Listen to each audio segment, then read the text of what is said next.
السلام علیکم ورحمۃ اللہ وبرکاتہ۔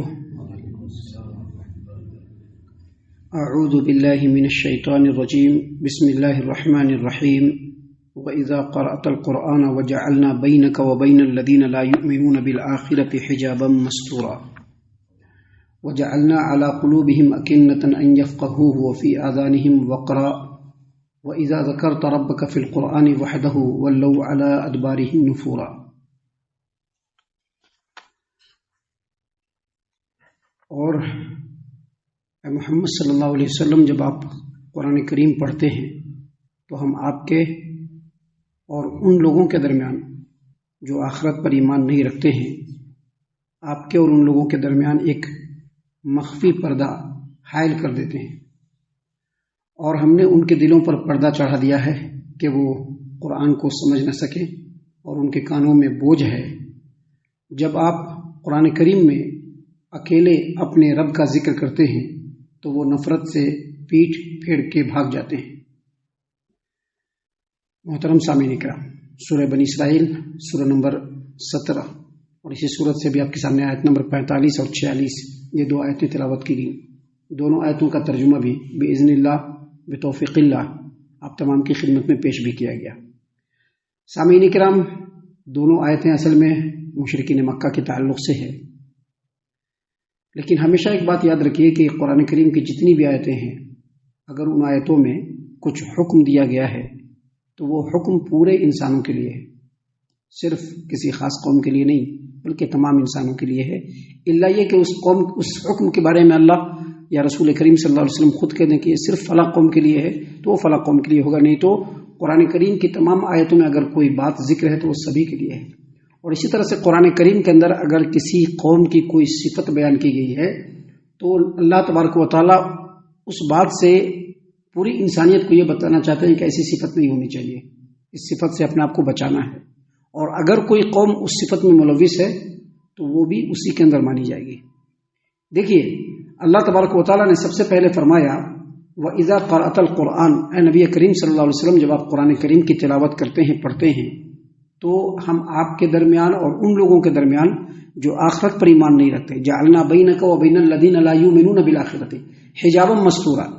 ہم جب آپ قرآن کریم پڑھتے ہیں تو ہم آپ کے درمیان اور ان لوگوں کے درمیان جو آخرت پر ایمان نہیں رکھتے ہیں ایک پردہ حائل کر دیتے ہیں۔ اور آگے اللہ تبارک و تعالیٰ نے مزید فرمایا وجعلنا علی قلوبہم اکنۃ ان یفقہوہ، اور ہم نے ان کے دلوں پر پردہ چڑھا دیا ہے کہ وہ اس قرآن کریم کو سمجھ ہی نہ سکے، اور آگے مزید فرمایا وفی آذانہم وقر، اور ان کے کانوں میں بوجھ ہے۔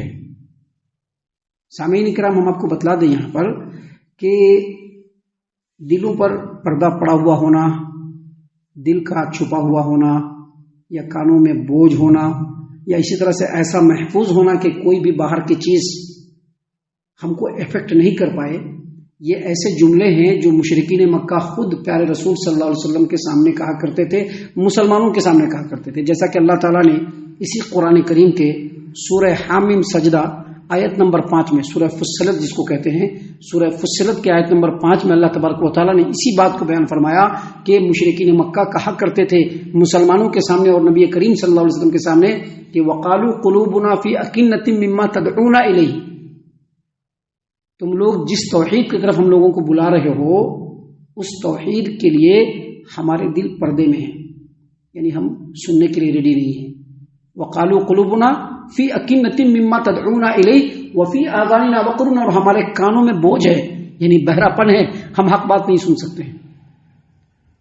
سامعین کرام، یہ ایسی باتیں ہیں کہ آپ حیران ہو جائیں گے کہ آج کے ڈیٹ میں بھی بہت سارے لوگ یہ بات کہتے ہیں،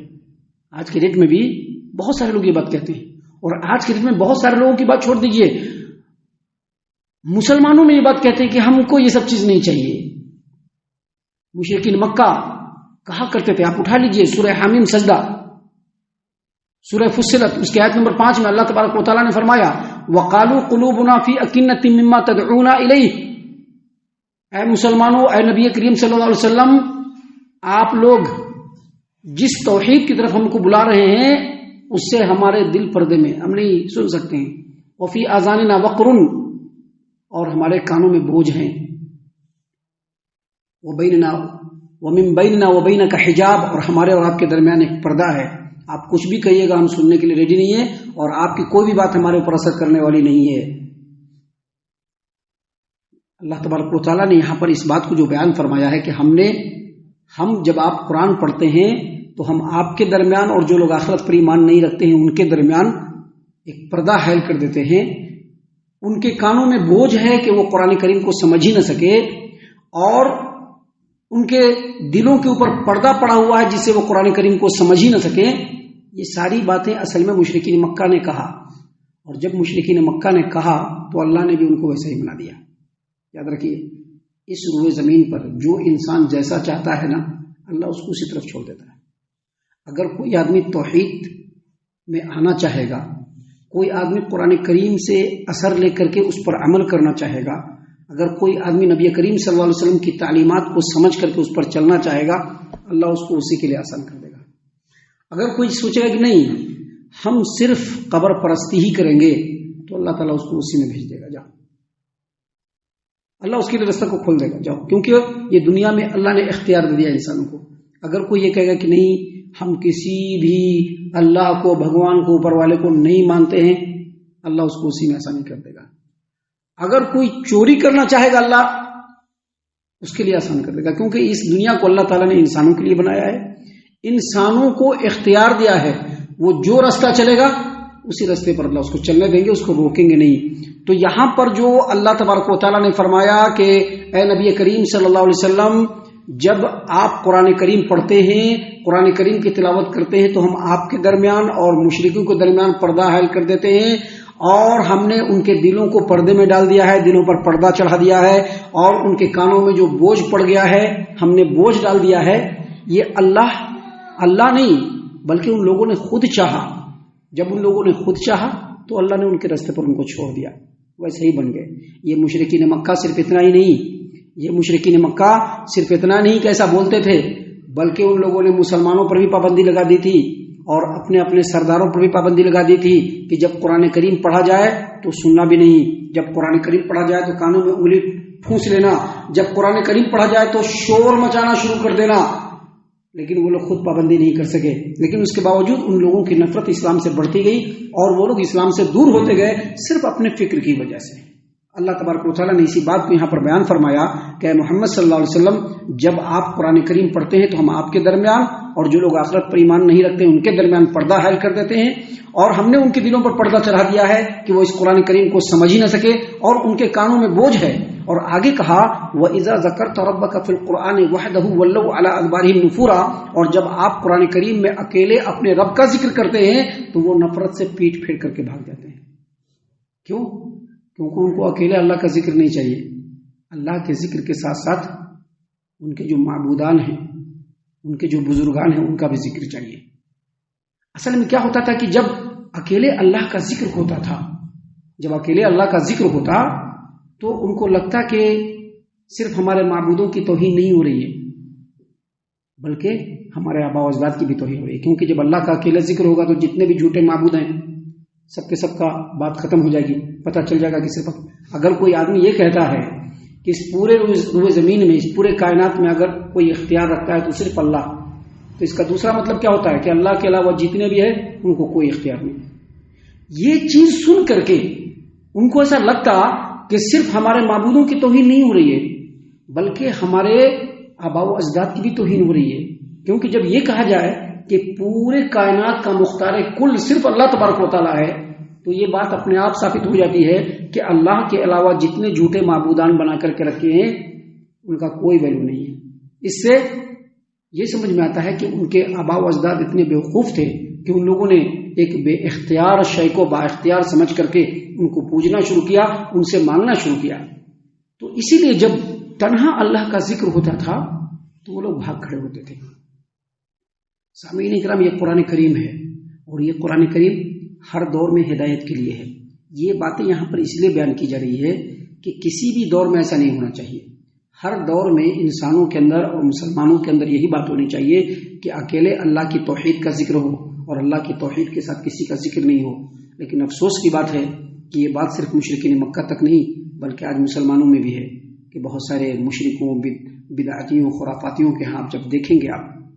تو جب ان کی خطبات کو سنیں گے، ان کی تقریروں کو سنیں گے، تو وہاں پر توحید کی بات نہیں ہوگی، صرف بزرگوں کے قصے کہانیوں کو، پیروں کے قصے کہانیوں کو، ولیوں کے کرامات کو سب کو سنایا جائے گا۔ درمیان میں جب شروع کریں گے بات کو تو تبرکن قرآن کی آیت پڑھ لیں گے، لیکن قرآن کریم کی آیت کو پڑھنے کے بعد توحید کی بات نہیں ہوگی، بات ہوگی بزرگوں کی، پیروں کی، ولیوں کی، ان کے قصوں کی، ان کے کرامات کی۔ بیچ میں اگر اللہ کا نام آ گیا تو چلے گا، لیکن اگر خالص توحید باری تعالیٰ کے اوپر گفتگو کرنا شروع کرے تو ان کو برداشت نہیں ہوگا۔ نہیں، ہمارے پیر لوگ کیا ایسے ہی چپکے پھوکٹ میں، کیا ہمارے ولی لوگ کیا ایسے ہی پالتو نہیں، وہ ان کی بات الگ ہے، یہ کیا لے کے بیٹھ گیا صرف اللہ کی باتیں۔ تو اللہ تبارک و تعالیٰ نے یہ بتلایا کہ اگر ایسا کسی سماج و معاشرے میں ہو رہا ہے تو اصلاح ہونی چاہیے، اور اصلاح ہونا ضروری ہے، اور اصلاح ہونے کے لیے اس کی نشاندہی کرنا ضروری ہے۔ اگر کوئی نہیں آ رہا ہے، ہم سنگل آئیں گے اور ہم توحید کی بات کریں گے، ہم اللہ کی توحید کے اوپر چلیں گے، یہ اللہ تبارک و تعالیٰ ان آیتوں کے ذریعے سے بتلانا چاہ رہا ہے۔ ہم اللہ سے دعا کرتے ہیں کہ اللہ تعالیٰ ہم تمام کو ان تمام باتوں کے اوپر خوب غور و فکر اور تدبر کرنے کے ساتھ ساتھ ان باتوں کے اوپر عمل کرنے کی بھی توفیق عطا فرمائے، آمین۔ اللہ تعالیٰ ہم تمام کو صحیح معنوں میں پکا سچا مومن مسلمان بنائے، اللہ اور اس کے رسول صلی اللہ علیہ وسلم کی اطاعت و فرما برداری کرنے والا بنائے، صحابہ کرام رضی اللہ عنہم کے طریقے پر چلنے والا بنائے،